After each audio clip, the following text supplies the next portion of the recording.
Hello, I'm Mohsin Jamal and you watch Afghan News. A suicide bomber targeted the convoy of a provincial police chief in southern Afghanistan Saturday morning, injuring 10 civilians but failing to harm the chief, and officials said. The attack took place in Qalat, capital of Zabul province. The deputy governor's spokesman, Muhammad John Rasuliyar, said he read that the attacker had intended to kill police chief Muhammad Nabi Al-Ham, who is kept unharmed.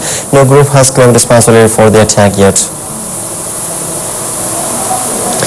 A district police chief of the northeastern province of Nuristan has been kidnapped while on his way home in Alingar district of Laghman province. Local officials said Allada, the district police chief of Dawood, was kidnapped with his 3 bodyguards Friday when they were on their way home in Alingar district of Laghman province. Aziz Gharanai, police chief of Laghman province, said police forces have started investigation about the incident. He added no group has claimed responsibility for the kidnapping, but Jamaluddin Badr, governor of Nuristan, believed that the district police chief has been abducted by the Taliban and added that he has sent tribal elders to negotiate his release. An Afghan spy agency bodyguard shot dead 2 American soldiers and wounded a third Saturday morning before he himself was also killed in the firefight, officials said. The incident happened after an apparent row in Panjshir, one of the most peaceful provinces in Afghanistan. Deputy Provincial Governor Abdul Rahman ruled out any insurgent or Taliban involvement in the incident, saying the dead National Directorate for Security employee Amanullah was working as a bodyguard for the high-ranking Afghan MDA's official and was on his way back to work after a weekend holiday to the province. The NATO's International Assistance Force in Afghanistan said they can only confirm an incident involving their troops but could not give further information immediately. Malaysian police detained more than 440 people and sealed off parts of the Kerala on Saturday in a bid to stop thousands of anti-government protesters from putting on a massive show of strength against Prime Minister Najib Razak. Thousands of police, some in trucks mounted with water cannons, fanned out across the city of 1.6 million people and set up roadblocks to stop the protests, which could derail Najib's economic reform program. A big turnout could signal that the ruling National Front coalition was losing ground, possibly making Najib reconsider a snap election and delaying painful economic reforms seen as essential to woo substantial foreign investment.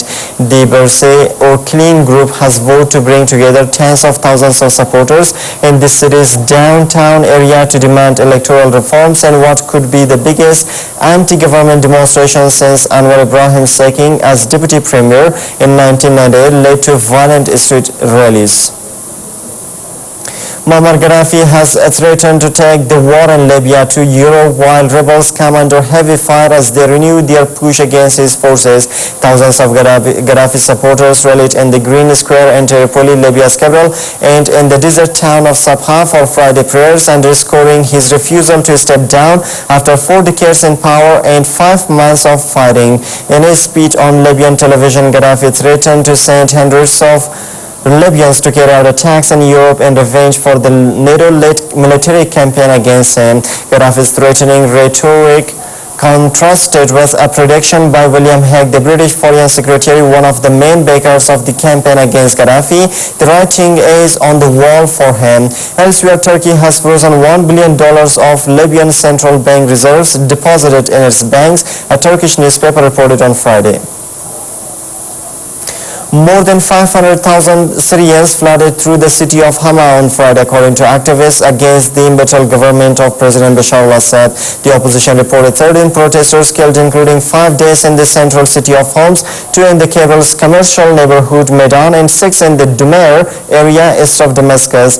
Syrian state-run TV said the deaths in Damascus and Homs were caused by snipers from armed gangs. Friday's protests followed a visit to Hama by Robert Ford, the U.S. ambassador to Syria, who toured the city on Thursday to show solidarity with residents, the U.S. State Department said. Diplomats said on Friday that French Ambassador Eric Chevalier was also in Hama to show support.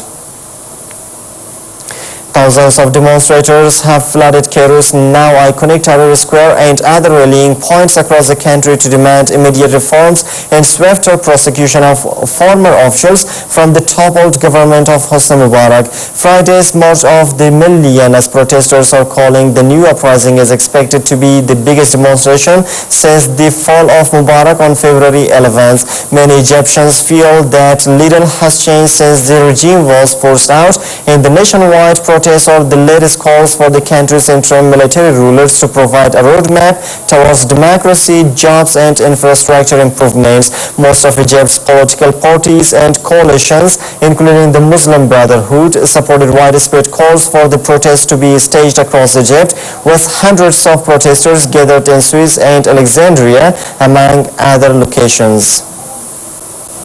An airliner has plowed into dense forest as it tried to land during a rainstorm in the Democratic Republic of Congo, killing 127 people on board the Congolese Transport Ministry said. There were 51 survivors, a ministry statement said on Friday.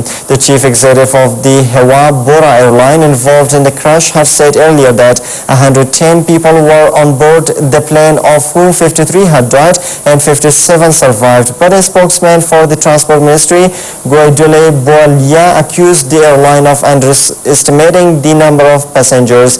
The estimated seating capacity of the Boeing 727 plane that crashed is 149. Heads of state and representatives of various countries have arrived in Juba, South Sudan, ahead of Independence Day celebrations on Saturday. South Sudan became the world's newest nation on July 9th at the stroke of midnight. North and South Sudan fought each other for decades in a civil war fueled by ethnicity, religion, ideology and oil, which claimed an estimated 2 million lives, forced 4 million to flee and destabilized much of the region. Guns fell silent 6 years ago after a comprehensive peace agreement brokered by regional countries with international support was signed in neighboring Kenya, promising a referendum 6 years later, giving Southerners a choice between unity or separation. In January, the Southerners went to polls and more than 98% of Southern voters chose to secede. The new state will have its capital in Juba and was officially recognized on Friday by the government of Sudan, based in Khartoum. In that Betty Ford, the wife of Gerald Ford, the late U.S. president, has died at age 93. Ford was known for her battles with addiction, which led to the founding of a famed drug and alcohol rehabilitation clinic bearing her name.